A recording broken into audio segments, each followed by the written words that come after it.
I call my talk Inspired by Disappointment. Initially, I was going to call it Guided by Anger, one topic.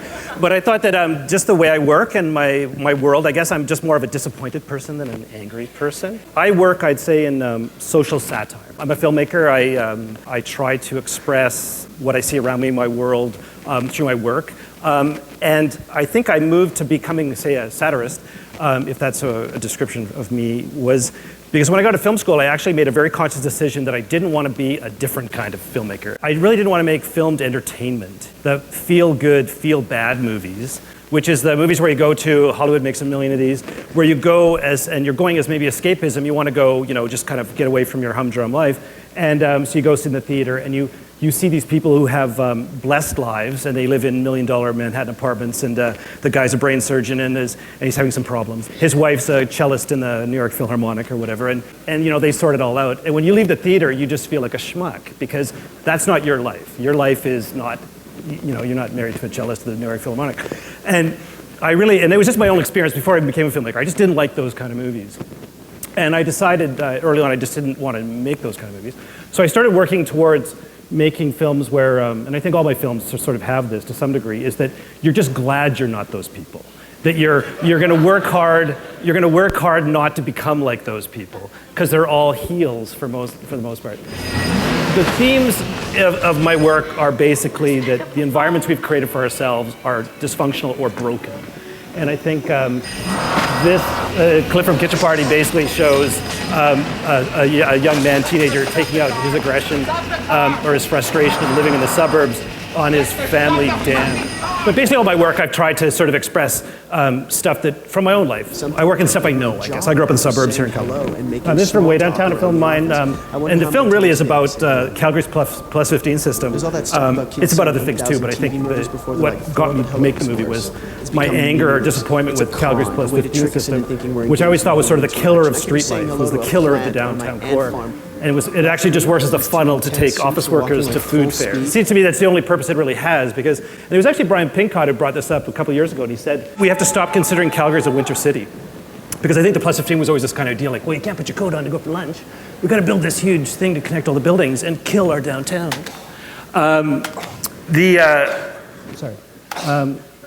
So this is Way Downtown, and I have one more clip, but they'll be over in a sec. Sorry. And I'll go on next. So this is Way Downtown. Way Downtown's about a lot of other things, but it's about our built environment, I think, and how there's maybe some mistakes been made in the past. This is one of my last movie that came out, actually, is Radiant City, which is about the suburbs, and which is sort of become almost the defining action of mine, is to kind of bought out here. We were really excited about the idea, but as you can see, we've been here for express my disappointment in my city. Basically, I grew up in Calgary, and I think what I do is I express my environment. When I was born in Calgary in 1960. The population here was something like 250,000. By 1978, when I grew out of high school, it was 500,000. And of course now it's 1 million. I consider myself actually an optimist. When I was a kid growing up in Calgary, Calgary was changing very rapidly.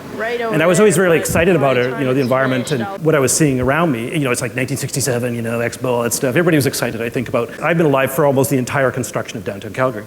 As I got older and started living here, and I've spent my whole life here for the most part, I started to become more of a critic of my surroundings and sort of started to take it apart and go, well, no, that doesn't work, and there's a problem there. And it's kind of accelerated. It's sort of like I was a bit disappointed, and then I was really angry, and then I was really frustrated and angry and frustrated and disappointed.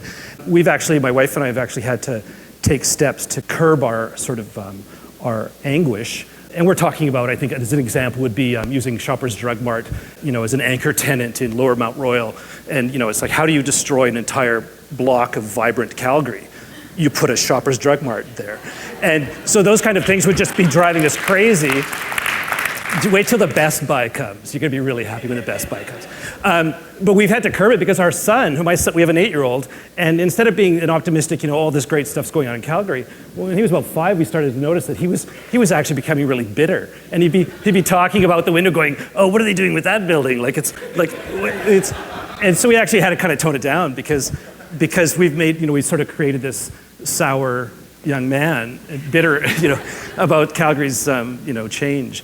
But I think there really is a personal cost to this, I have no answers, I just comment. But this idea that the city is always changing, and it seems like it's never finished. And we live in the core, and I think things are picking up a little bit. There's more density, and it's becoming a better city, I think, and there's better restaurants. We're happy. But I think there's, for the longest time, I've always felt almost like a guinea pig in kind of an experiment that you have no control in. And so through my work, I've basically worked to, express, I think, even just that frustration. There's a quote from Robert Towne, the screenwriter of Chinatown, who said, he was talking about to writers what, if you're looking for inspiration, just talk about stuff you're angry about. With Chinatown, he was frustrated with what was happening in Los Angeles and how land speculators were buying up communities and destroying areas for, in the valley. And he saw, this back in the 70s, he was, so he made Chinatown.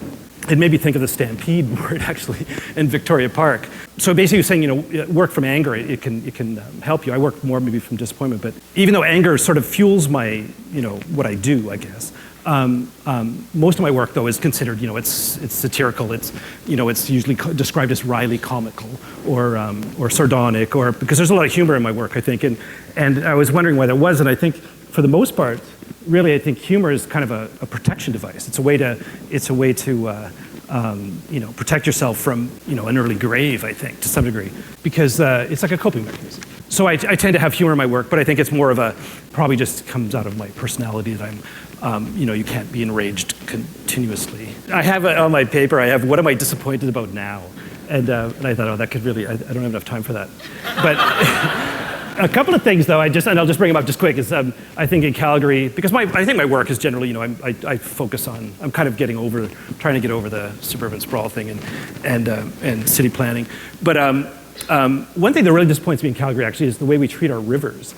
We used to live in Ramsey before. I live over in Sunnyside now, but for the longest time, I think it's important to look at when the Elbow River comes into Calgary, as it's almost a pristine mountain stream. I mean, it's not quite, but it's still in pretty good shape.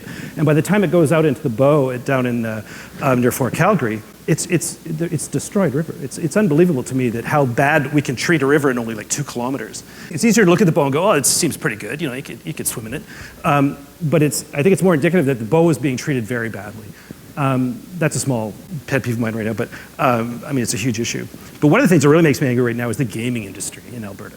I'm on the board of the Calgary Cinematheque, and even say my son's school, everybody's like, we got to get a casino license, man. We got to get that money. We're sort of shifting where our tax dollars should go. It's like we're going, instead of our taxes going to the arts, our taxes going to our schools.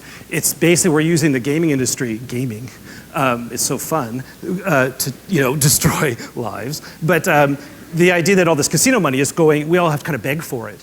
On our board at the Cinematheque, I'm always going, I don't feel right taking this money. I mean, this money should go to social problems to prevent people from wanting to spend all their time in the casinos, instead of us as arts organizations having to, how do we feel about getting gambling money? I'll stop on that. But what am I optimistic about, I guess? Because I think I am, at heart, an optimist. And I think one of the things I am optimistic about is our new mayor, and the fact that I was actually surprised as a lot of people that we elected him, because it just seemed like Calgary, it seems that there's more of our population can embrace change, and I just hope that our city is actually up for the challenge of what our new mayor is proposing.